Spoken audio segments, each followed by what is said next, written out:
Негизи, урматтуу телекөрүүчүлөр, биздин планетабызда эл аралык мамиле, мамлекет аралык мамилелер эмненин негизинде түзүлөт деген суроого көптөгөн саясат изилдөөчүлөр, башкы илим менен алектенгендер дагы, саясатка жалпы эле кызыккандар дагы дайыма изилдеп жообун издеген тема ушул болуп эсептелет. Мисалы үчүн мына өткөн тарыхтарга кайрылсак, 18-чи кылым Франциянын кылымы деп эсептелет. Анткени дал ушул Франция мамлекети башка жактагы континенттерди адам баласы таап өздөштүргөндөн кийин ошол жерлерди ээлеп, бир топ мамлекеттерди өзүнө каратып, анын империялык мүмкүнчүлүктөрүн арттырып келген. 20-чы кылым болсо өтө татаал кылым болгондугун билебиз. Бул жерде болсо эки мамлекеттикин эмес, эки системанын күрөшү жүрдү. Бир тарабында социалисттик лагерь болсо, ага мисалы үчүн бир кезде курамына Кыргызстанда кирген Советтер Союзу башында турган мамлекеттер болсо, экинчи тарабында Америка Кошмо Штаттары башында турган бул ири державалар турду. Мына 70 жыл өмүр сүргөндөн кийин социалисттик лагерь талкаланды десек болот. Анан ошол учурда бир гана ири мамлекеттин үстөмдүгү орноду деп айткандар дагы жок, болбой койгон жок. Анын үстүнө мындай нерсе эмнеге алып келет деген суроолор ошол кезден баштап эле бериле баштаган. Мына кийинки учурларда дал ушул маселе кайра каралып жатат окшойт. Анткени бир топ өлкөлөр, өзгөчө чыгыш өлкөлөрүнүн экономикалык күч-кубаты улам-улам өсүп олтурат. Мына ошол учурда Америка Кошмо Штаттарынын өңү түсү дагы өзгөрүлөт деген ой жоромолдор болбой койгон эмес. Мына ошондой шартта өзүңүздөр билесиздер, өтө драмасы бийик болгон шайлоодо күрөш жүрдү. Көпчүлүгү ошо Америка Кошмо Штаттарынын өзүндөгүлөр дагы Хиллари Клинтон жеңип чыгат деп эсептеп турса, күтүүсүздөн деп айтылат, бирок айрымдары кийинки убакта бул закон ченемдүү эле көрүнүш болчу деп айтышат. Дональд Трамп жеңип чыкты. Бирок ошондон бери бул ушул Америка Кошмо Штаттарынын саясаты өзгөрүлгөндүгүн мына ушул Дональд Трамп аркылуу билсе болот дегендер дагы жок эмес. Анткени ички саясатта да, сырткы саясатта дагы бир топ орчундуу өзгөрүүлөр болуп жаткандыгын билип турабыз. Мына ошол Дональд Трамптын бир гана нерсесин айта кетели. Буга чейинки мына биздин баамыбызда Америка Кошмо Штаттарын жетектегенге келген президенттерин жакын жардамчылары, кеңешчилери, жогорку кызмат ээлери керек болсо, ошол президент кеткенге чейин кызмат орундарын жоготчу эмес. Ал эми Дональд Трамп бийликке келгенден кийин айталык мамлекеттик катчы дегени бар, же болбосо президенттин коопсуздук маселелери боюнча жардамчысы деген өтө орчундуу, өтө абройлуу кызмат орундары бар. Мына ошол кызмат орундарын керек болсо 2,5 жылдын ичинде бир нече адамдар алмаштырып жиберди. Мунун өзү дагы Америка Кошмо Штаттарынын ичинде башкаруунун татаал процесстери жүрүп жаткандыгынан кабар бербей койбойт.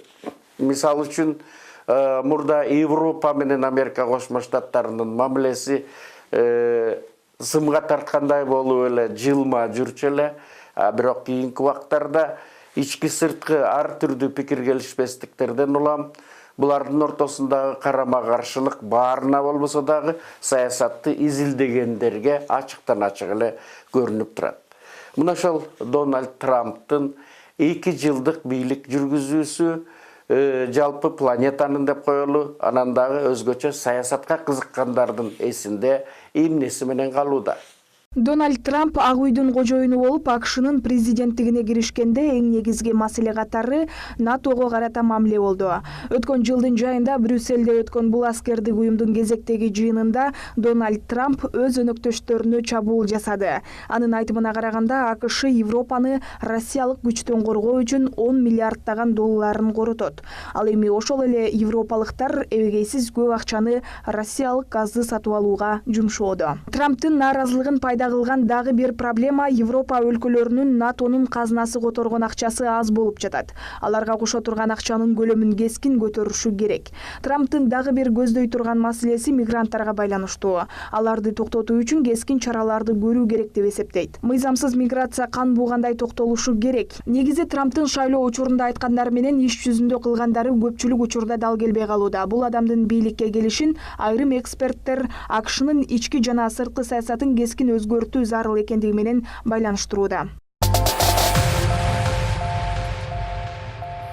Бир кездерде мына географияны, тарыхты карап көрсөк, Европанын ири социалисттик өлкөлөрүнүн бири бул Югославия мамлекети эле. Аны көптөгөн жылдар бою мына ошол дүйнөлүк экинчи согушка активдүү катышкан Иосиф Брос Тито башкарган. Бирок ал кайтыш болгондон кийинки учурларда бул Советтер Союзунун жана социалисттик лагердин кулаш учуруна туура келди. Эң эле татаал маселе ушул Югославия мамлекетинин башына да келди десек болот. Советтер Союзу сыяктуу эле бул Югославиянын курамына бир нече мамлекеттердин топтому кирчү. Мына ошол мамлекеттердин топтому акыры ар түрдүү карама-каршылыктардын жана сырткы күчтөрдүн кийлигишүүсү аркылуу бир нече мамлекетке бөлүнүп кетти. Мына ошолордун арасында айталык экономикалык кубаты, аскердик кубаты жагынан дагы күчтүүделген эки өлкө болуп турат. Бул Хорватия менен Сербия мамлекеттери. Ошол Сербия мамлекети баш жагынан эле ошо мисалы дин жагынан алганда христиан дининин православия жагын тутат. Ошондуктан булардын мурдакы Советтер Союзунун ордуна калган мамлекет Россия менен байланышы абдан күчтүү эле. Сербия ошол эле учурда бул батыш өлкөлөрү менен дагы өзү батышта жайгашкандан кийин Европа өлкөлөрү менен мамилесин абдан жакшы кылууга умтулат. Европалык кошундун негизги ошол ар түрдүү баягы маселелерине толук аралашкысы келет. Бирок ошол эле учурда Россия менен дагы мамилелери анча бузулуп кеткен жери жок. Мына ошол кийинки убакта Россия менен батыш өлкөлөрүнүн мамилеси бир топ татаалдашып кеткендерин жакшы билебиз. Ошондуктан Россиянын президентинин ири өлкөлөргө болгон сапарларынын саны азайды десек болот. Бирок орточо өнүккөн өлкөлөрдүн көлөмү жагынан да орточо болгон мамлекеттердин айталык Австриянын Россия менен болгон мамилеси оң болду. Бирок ошол эле учурда ал ири мамлекеттердин сындоосуна да чабуулуна да кабылды. Бул жолу мына жакынкы эле күндөрдө Сербияда ошо Россиянын президенти Путин болуп кайтты. Бул маселе, бул учурларда эмне деген маселелер көтөрүлдү. Эки өлкөнүн жакындыгы бул азыркы учурдагы саясатка батыш менен Россиянын ортосундагы тирешке кандай таасирин тийгизиши мүмкүн деген суроолор сөзсүз түрдө пайда болбой койбойт. Путин ушу Сербияга барганда кандай тосулуп алынды, эмне маселелер каралды? Ыйык Савва храмынын алдындагы аянтка 125 000 адам келди. Алар Россиянын президенти Путинди жөн гана көрбөстөн ага ыраазылыгын билдирүүнү каалагандарын жашырган жок. Анткени бул храм 100 жылдан бери курулуп бүтпөй жатат. Азыр болсо Россиянын акчалай жардамы менен курулуштун темпи өстү. Путин храмдан чыккандан кийин ошончо адамды көрүп, аларга каалоо тилегин айтпай кое албады. Путинди анын расмий сапары аяктаганча Сербия президенти Александр Вучич өзү коштоп жүрдү. Коридордо чыгып келе жатканда Вучич коногуна Паша деген аты бар югославиялык овчарканын күчүгүн тартуулады. Путин болсо өз кезегинде Сербиянын жетекчисине Александр Невский орденин тапшырды. Бул дипломатиялык көрүнүштөрдүн артында албетте олуттуу ар бир тараптуу сүйлөшүүлөр орун алды. Эки тарап жалпы көлөмү 200 миллион евроны түзгөн 25 ар түрдүү макулдашууларга кол коюшту. Президенттер эң негизгиси Туркия аркылуу өтүүчү газ түтүгүн Сербияга чейин чоюп улантууну талкуулашты. Россия бул ири көлөмдөгү долбоорго 1,5 миллиард АКШ доллары өлчөмүндөгү акча каражатын салууга даяр экендигин билдирди. Өтүп кеткен 20 кылым жөнүндө сөз болгондо, урматтуу телекөрүүчүлөр, бул адамзат үчүн өтө бурулуштуу болгон кылым болду десек жаңылышпайбыз. Анткени илим менен техниканын өсүп өнүгүшү мамлекеттердин өсүп өнүгүшүн сөзсүз түрдө чоң таасирин тийгизбей койгон жок. Башканы албайлык, албетте бул 18-кылымдарда башталган, андан мурун алсак 17-орто кылымдарда башталган, бирок ошол илимдердин өзгөчө математика, физика илимдеринин, химия илимдеринин өсүп өнүгүүсү адамзаттын алдына толтура мүмкүнчүлүктөрдү ачты десек болот. Мына ошондойлордун бири, мына биз азыр автомобилдерсиз биз жашообузду дагы элестете албайбыз. Ошондо бүткүл дүйнөдө гигант автомобиль куруучу концерндер пайда болду. Алар өз мамлекеттеринде гана эмес, башка жактарда дагы ишканаларын куруп, өз ара албетте мындай атаандаштык күрөштө жүрүп келүүдө. Анан мына ушул автомобиль биздин экологияга терс таасирин тийгизет деген маселе дагы кийинки убакта өзгөчө катуу көтөрүлүп келатат. Биздин борбор шаарыбызды алсак дагы мына автомобилден чыккан газдар өлкөбүздүн экологиясына, борбор шаарыбыздын экологиясына тескери таасирин тийгизип жатат деген маселе көтөрүлүп жаткандыгын баарыбыз билебиз. Бул жеке эле биздин маселе эмес, бул планета боюнча эң ири маселелерден. Мына ошондой шартта илим албетте токтоп турбайт экен, ал алдыга жыла берет. Мына кийинки убакта электромобиль дегендерди, мындайча айтканда, ошол нефти менен эмес, электр тогунун жардамы менен, батареянын жардамы менен машиналарды жүргүзүү, аларды өндүрүшкө киргизүү деген маселе өтө мындай курчуду жана ишке кирише баштады десек болот. Албетте автогиганттар бул маселеден эч качан четте калбайт. Анткени прогресс кайда баратса, алар дагы ошол жакты көздөй умтулушу керек.